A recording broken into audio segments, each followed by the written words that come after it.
Hello guys, in this lecture we will be discussing about two theorems which will help us to calculate moment of inertia of some complex objects. Let's start with this one. So first of all we will talk about perpendicular axis theorem. The theorem says the moment of inertia of a plane object about an axis perpendicular to its plane is equal to the sum of the moment of inertia of the plane object about any two mutually perpendicular axes in its own plane and intersecting each other at the point where the perpendicular axis passes. Now what does it mean? It means, let's see, we have a plane object here, okay? Now and we are given with an axis which is perpendicular to the plane of this object, and we name this axis as z axis. About this axis, moment of inertia, let's say we write it as Iz. Now we can write Iz equals to sum of two moment of inertias about two perpendicular axes. So here what are the perpendicular axes? Now we are choosing the point which is intersecting the plane and the axis. So this is the plane object and the axis, they intersect at this point, right?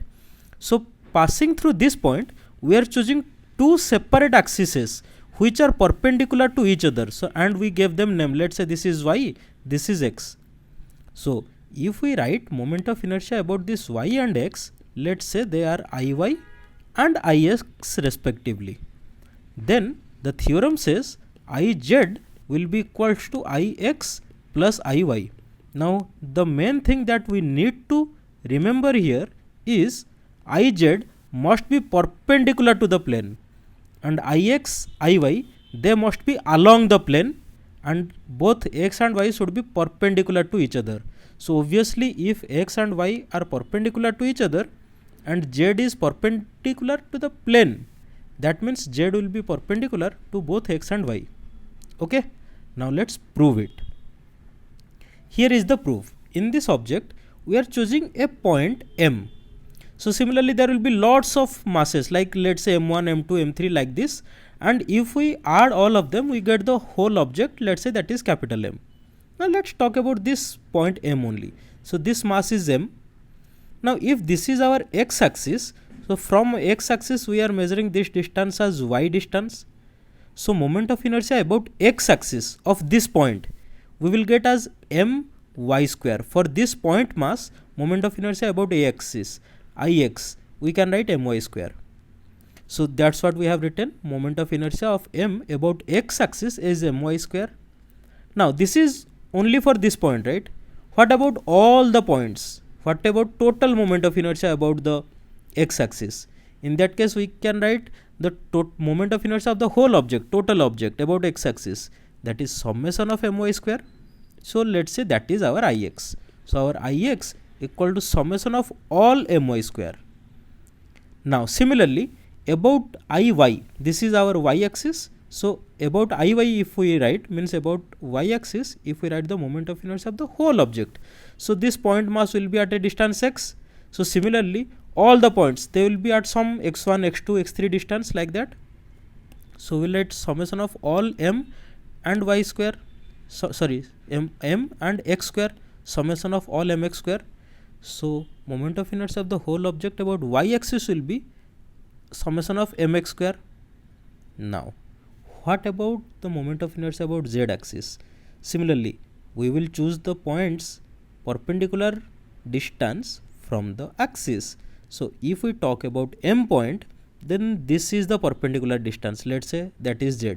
Similarly if there is a point let's say m2 here, then m2 from the z axis we will choose like that, this will be z2 maybe.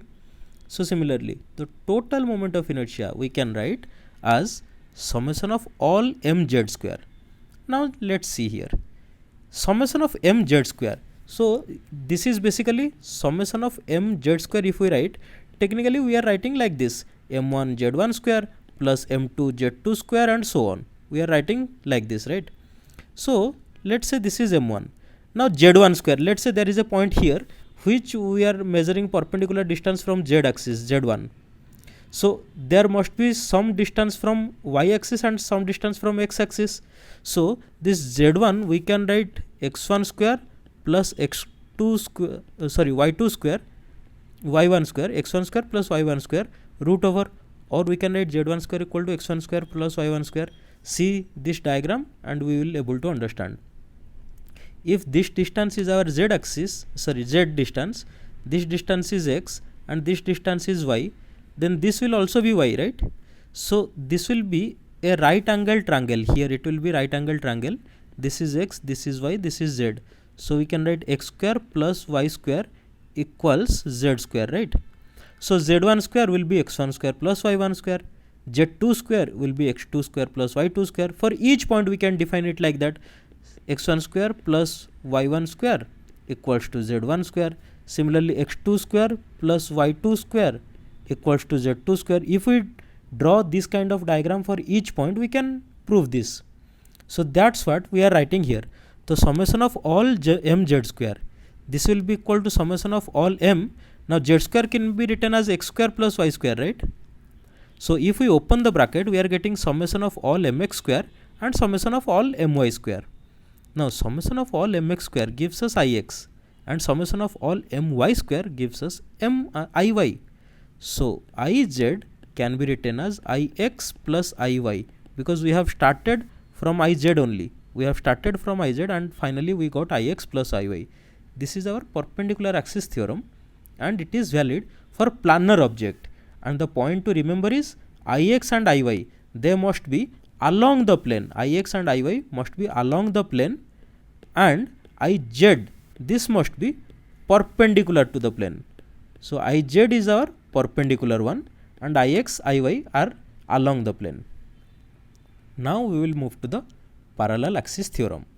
Now the theorem says the moment of inertia of a body about any axis is equal to the sum of the moment of inertia about parallel axis through its center of mass and the product of mass of the body and square of the perpendicular distance between the two parallel axes.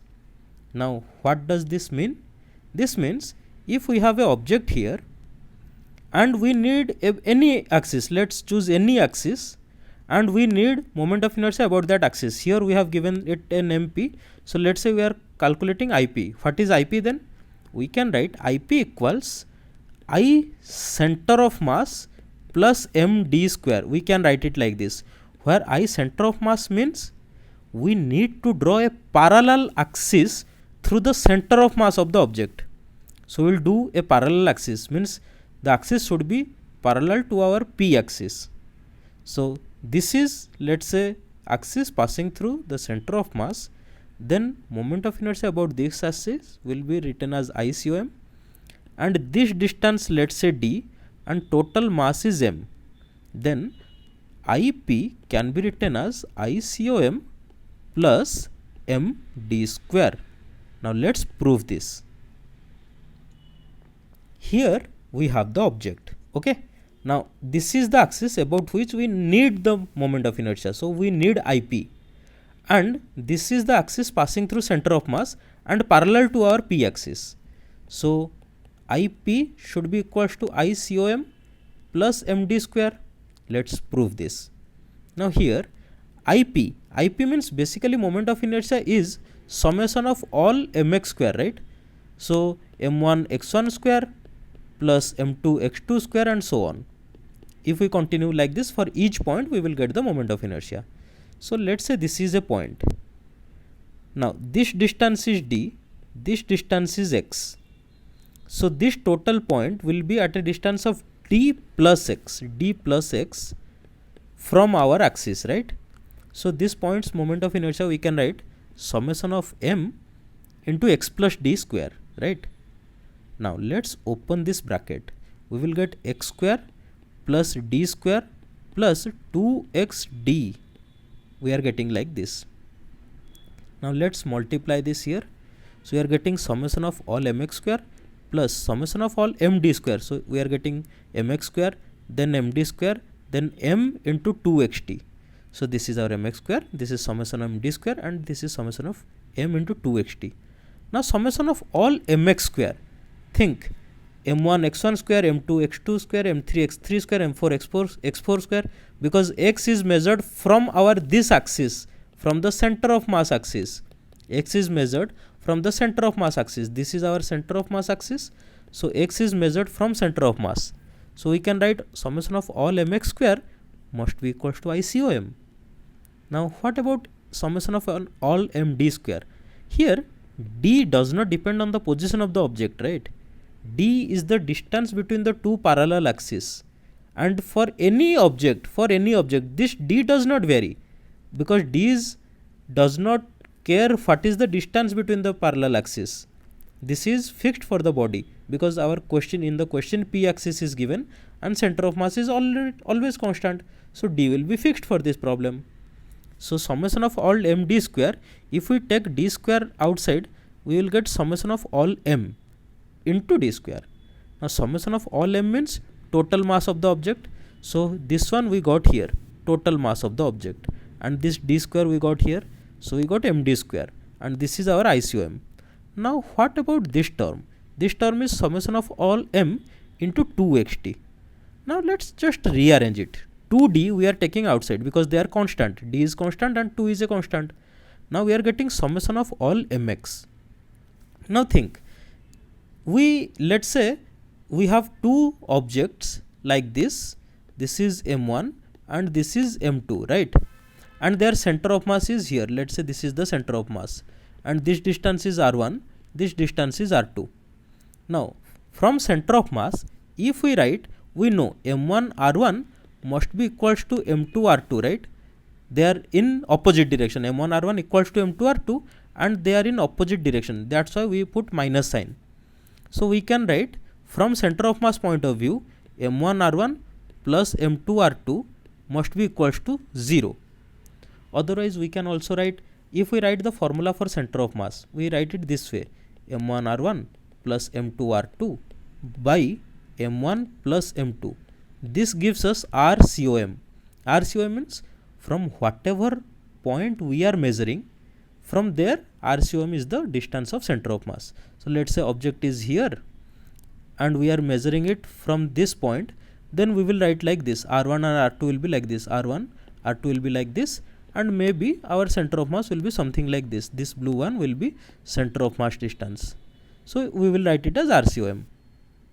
But if we are measuring it from center of mass only, if we are measuring each distances from center of mass, then from center of mass the distance of center of mass is 0. So from center of mass, if we already measure, then RCOM must be 0. If we are measuring it from outside, then we are getting a RCOM. But if we are measuring from center of mass, then center of mass distance from itself will be 0. So RCOM from center of mass is 0. That means from center of mass, if we are measuring, we will get m1 r1 plus m2 r2, summation will be 0. Here see, this means summation of all m into x means m1 x1 plus m2 x2. And what are these x1 x2 etc.? This x1 x2, they will be the distance from the center of mass axis, right?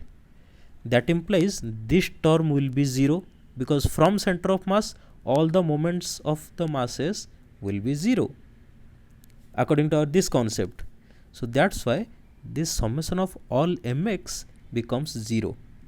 So we are left with ICOM and md square, where this m is the summation of all small m's, means the total mass of the object. So this is our parallel axis theorem.